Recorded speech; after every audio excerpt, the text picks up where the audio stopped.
Okay, so with products and services and advertising in digital channels, particularly mobile channels, you have to be a bit careful because not everything is going to work really well. So we did some research a couple of years ago actually where we looked at a whole bunch of mobile advertising campaigns for lots of different products.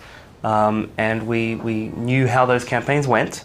So they were sort of what we'd call advertising testing experiments. So some people saw an ad and some people didn't see an ad, and that was randomized.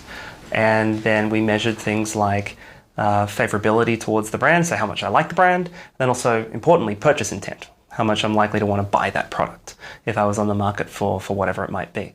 And so what we found actually was quite interesting. So on average, mobile ads didn't really do very well. They just didn't really have much of an effect in terms of things like purchase intent when you compared the group that saw the ad versus that didn't see the ad.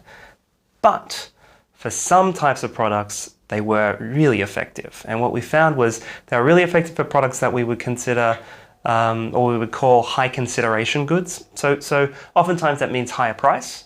Not necessarily, but tends to be, if something's more expensive, we need to think more about, are we going to buy it or not? Do I need it? Do I want it?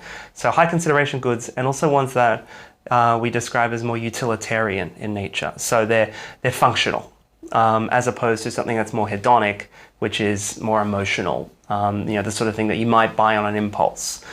So these utilitarian, high consideration goods tended to be really, really well suited to mobile advertising. So think about insurance products, for example. Think about life insurance. As boring as that sounds, you really have to think hard about it, and it's a very functional thing, as opposed to maybe buying, I don't know, a movie ticket, right?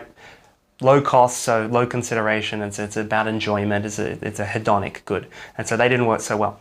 So if you think about these sort of financial insurance type products or maybe pharmaceutical products, they tend to work pretty well on mobile ads. The reason for that is because mobile ad itself doesn't deliver much information. Think about what can fit on your screen. Not much. So what it has to do is jog your memory and motivate you to think about it, to think about the product or think about the brand. And we're just more motivated to think about products or brands if they're high consideration, because there's kind of more riding on that decision, and if they're utilitarian, because we need to think about, are they going to be functional, as opposed to, I don't know, my gut says it's good.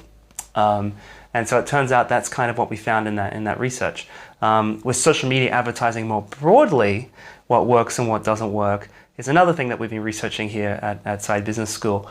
And what we're finding there is a lot of the things that the industry say, sort of the hallmarks of effective social media advertising, actually don't make much of a difference. Really, the big thing with social media advertising is to not come across like it's an ad. If you're, say, putting out content in Facebook as a brand, if consumers perceive that as advertising, it feels like an ad. It's really polished. It's nice pictures. It clearly looks like it's ripped out of the pages of a magazine kind of thing. Then you'll get this backlash, because social media is a social place. And again, if you're sort of interrupting a consumer while they're, I don't know, on Facebook finding out about what their friends are up to, or checking in on their family on the other side of the country and someone's new baby or whatever it might be, it's pretty jarring to have an ad thrown into that mix. So effective social media advertising actually is not advertising at all, or at least it shouldn't feel like advertising or look like advertising.